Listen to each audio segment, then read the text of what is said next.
Good morning student. ये आगे का पॉइंट हमें करना था, यहाँ तक फर्स्ट वीडियो में कर चुके हैं। सेकंड में देखिए एपी, एमपी और टीपी का आकलन कैसे करते हैं। ठीक है, इसमें देखो लेबर की इकाइयाँ ये हमारे पास, टोटल प्रोडक्शन ये दिया हुआ है।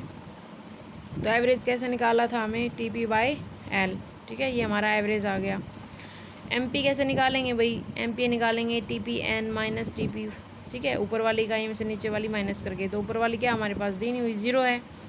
तो 50 हमारे पास ये है, तो 50 में से 0 माइनस करेंगे 50 आ जाएगा। उसके बाद देखिए ऐसे ही करते चलेंगे, 90 minus 50, 120 minus 90, 140 minus 120, 150 minus 140, 150 minus 150, 147 minus 150। ठीक है, तो इस तरह से TP N minus TP N minus 1 करके हमारा पास क्या आ जाएगा, एमपी आ जाएगा। टीपी 1 माइनस टीपी 0, तो ये हमारा आ गया एमपी। यानी कि नीचे वाली इकाई में से ऊपर वाली माइनस करते चले जाएंगे। 90 में से 50, 120, 90, 140, 120, 150, 140, 150, 150 माइनस कर देंगे। 147 में से 150 माइनस करेंगे तो हमारे पास माइनस में पहुंच जाएगा। यानी कि मार्जिनल प्रोडक्शन हमारा माइनस में भी आता है भाई। तो ठीक है, अब नीचे देखिए टीपी क्या है, एपी मल्टीप्लाई में एल, तो 25 मल्टीप्लाई में 6, तो कितना हो गया हमारे पास, 150 का यहाँ हो गई। ठीक है, अब टीपी क्या बताया था हमने कि जो एमपी का जो टोटल होता है उसको हम टीपी कहते हैं। ठीक है, एमपी ये देखो 40, 50, 40, 30, 20, 10, 0 माइनस 3, तो इसको हम प्लस कर लेंगे भाई, 150 आ जाएगा हमारा। एपी, अब एपी क्या था, एपी हमें निकालना है, तो टीपी बटे एल, 150 में 6 से डिवाइड कर देंगे तो कितना आ जाएगा हमारे पास, लेबर हमने 6 लिया है ना, तो 25 से इससे डिवाइड करेंगे तो एवरेज प्रोडक्शन हमारा 25 आ गया। उसके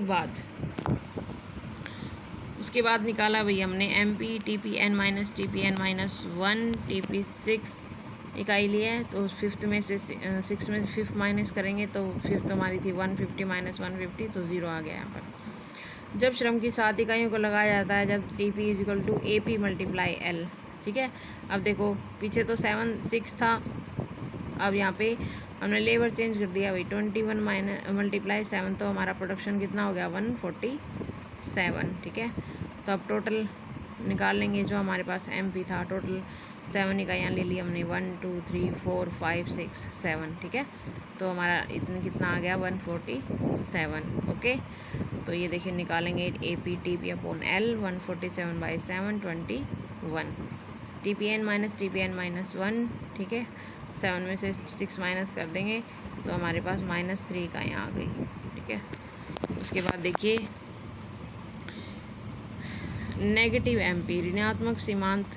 जो हमारे पास मार्जिनल प्रोडक्शन होता है भाई, वो ऋणात्मक भी हो सकता है। ठीक है, क्योंकि हमारे पास अनएम्प्लॉयमेंट, बेरोजगारी भी पाई जाती है, एक्सेस।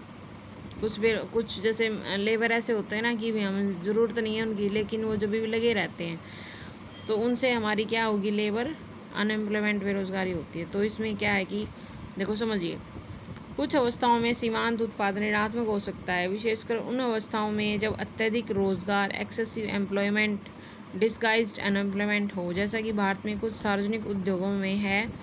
अत्यधिक रोजगार सामान्यतः आवश्यकता से अधिक श्रमिक रोजगारों की कुल कार्य क्षमता को कम कर देता है, जिससे के कारण ऋणात्मक सीमांत उत्पादन प्राप्त होते हैं। ऐसी स्थिति में कुल उत्पादन, टोटल प्रोडक्शन में वृद्धि होती है जब श्रमिकों को काम से हटाया जाता है। देखो अगर हमारे पास 6 लेबर हैं तब भी हम उतनी इकाइयों का उत्पादन कर रहे हैं। अगर हम लेबर 7 या 9 लगे रहते हैं तब भी हमारा प्रोडक्शन उतना ही हो रहा है, तो उसको हम क्या कहेंगे, डिसगाइज्ड एम्प्लॉयमेंट। ठीक है, अनएम्प्लॉयमेंट होती है। तो अगर हम 2 को एक्स्ट्रा को हटा देंगे तो भी हमारा टोटल प्रोडक्शन वही रहेगा, ये बात कह रहा है ये। ठीक है, उसके बाद देखिए this is very important point, return to a factor the law of variable proportion. ठीक है, यहाँ से भाई पेपर में क्वेश्चन आता है, कोई भी एग्ज़ाम दे रहे हो आप, उसी पेपर में आता है।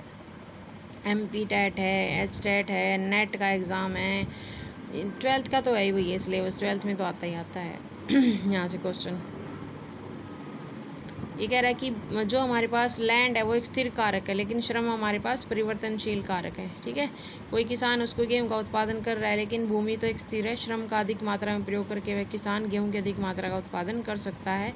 भूमि की स्थिर मात्रा पर श्रम की प्रत्येक अतिरिक्त इकाई लगाने से क्या गेहूँ का अतिरिक्त उत्पादन संभव रहेगा या वैसा ही रहेगा। ठीक है, उसको हम देखिए आगे टेबल से समझेंगे भाई।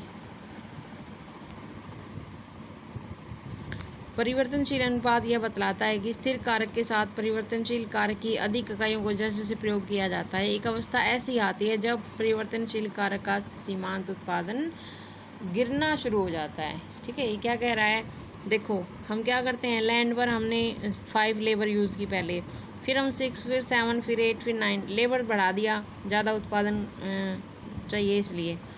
लेकिन एक अवस्था ऐसी आएगी जिसमें हमारा मार्जिनल सीमांत उत्पादन गिरना शुरू हो जाता है। ठीक है, the law of variable proportion state that as more and more of the variable factor is combined with the fixed factor stage must ultimately come when marginal product of the variable factor and start declining मतलब कम होना शुरू हो जाता है। ठीक है, next point कह रहा है, क्या सीमांत उत्पादन कभी बढ़ सकता है? परिवर्तनशील कारक का MP बढ़ सकता है केवल प्रारंभिक अवस्था में, जब स्थिर साधन का पूर्ण उपयोग न हो पाया हो। ठीक है, ये कह रहा है कि जब हमारी प्रारंभिक स्टेज होती है तब क्या है, हमारा MP बढ़ सकता है, क्योंकि हम लेबर MPL बढ़ सकता है, क्योंकि 4 से श्रमिक काम पर जाते हैं तो MP तब तक अधिक हो जाना चाहिए जब 4 श्रमिक काम पर लगा दिए हैं। यदि 4 से अधिक श्रमिक लगा दिए तो MP गिरना शुरू हो जाएगा। ठीक है, अब इसको हम देखिए टेबल के थ्रू समझेंगे, उससे समझ में आएगा आपको। सॉरी, ये टेबल है भाई।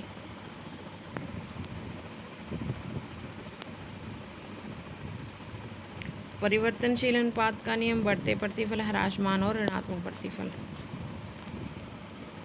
ठीक है, देखिए ये हमारे पास, ये देखिए श्रम की इकाइयाँ हैं, लेबर है ना, स्थिर है। ये हमारे पास श्रम की इकाइयाँ हैं, तो ये चेंज हो रही हैं। TP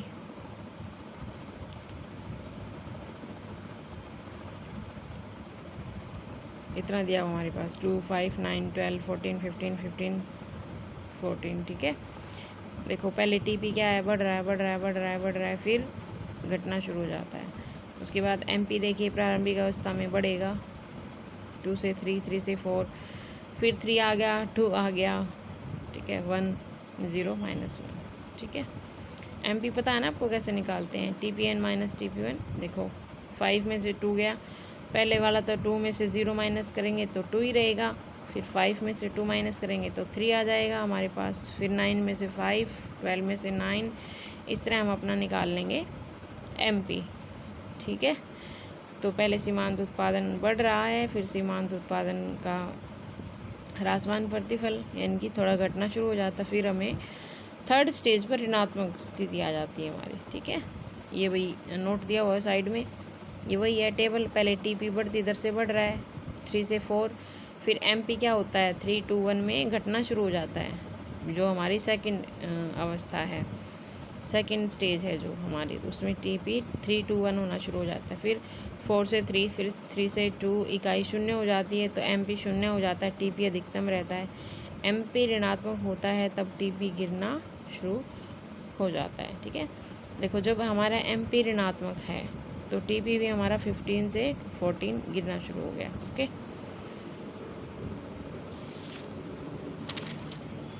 अब देखिए भाई, ये हमारा डायग्राम है।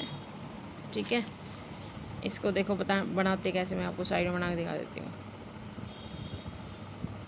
यह हमारा टोटल प्रोडक्शन। ठीक है, तो टोटल प्रोडक्शन कर्व देखो ऐसे बनाते हैं, इसको थोड़ा बढ़ा लेना। तो देखो जो हमारी ये वाली स्टेज होती है ना, यहाँ पर हमारी TP और नीचे दूसरा बना लेते हैं MP का, सॉरी MP, सॉरी भाई इरेजर भी नहीं,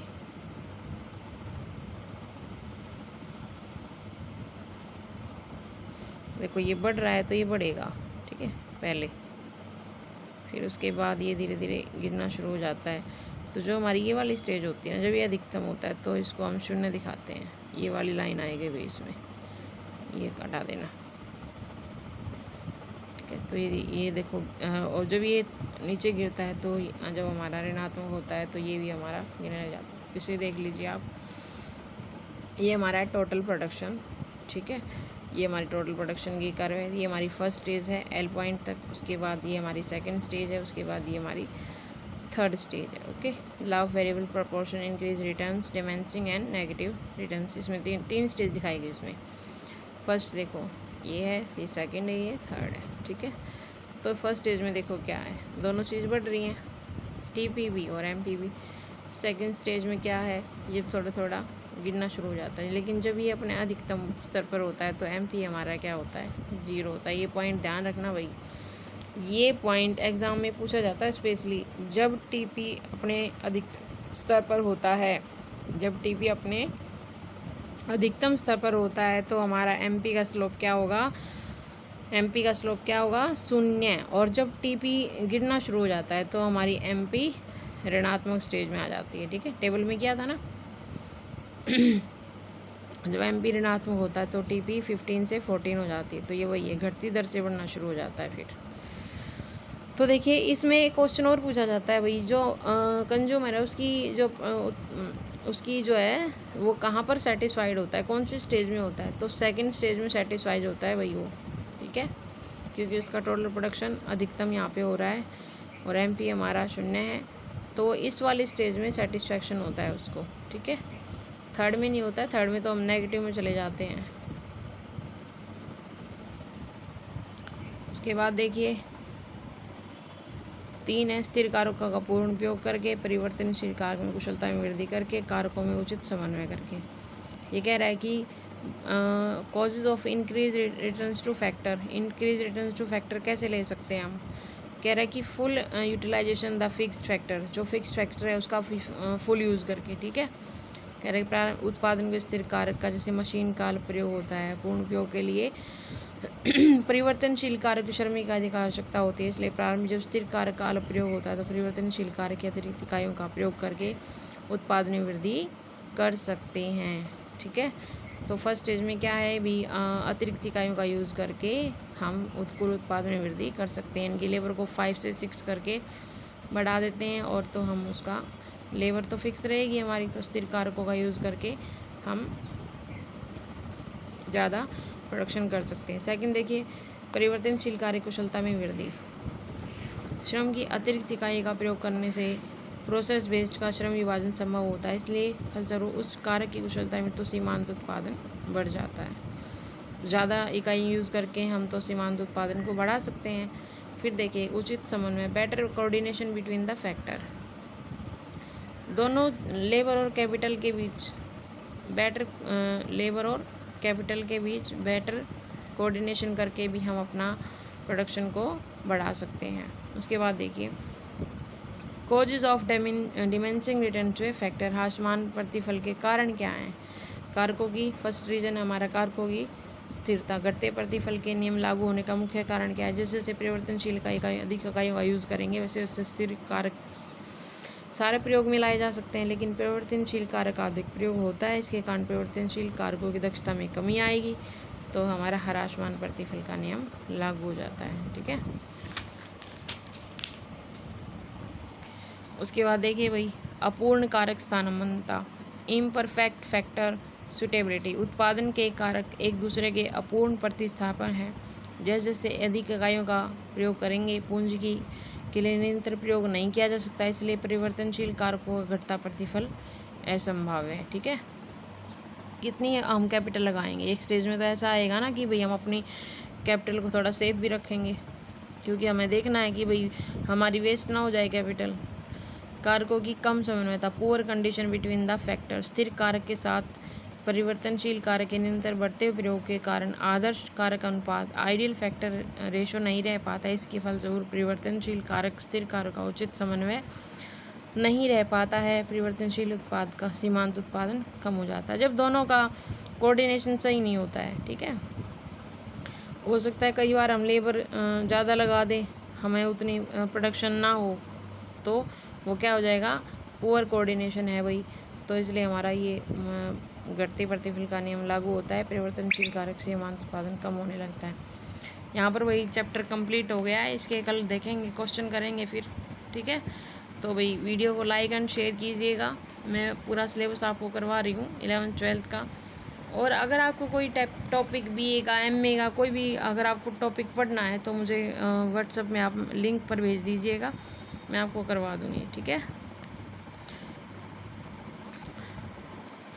थैंक यू स्टूडेंट्स, वीडियो को लाइक एंड शेयर कीजिएगा।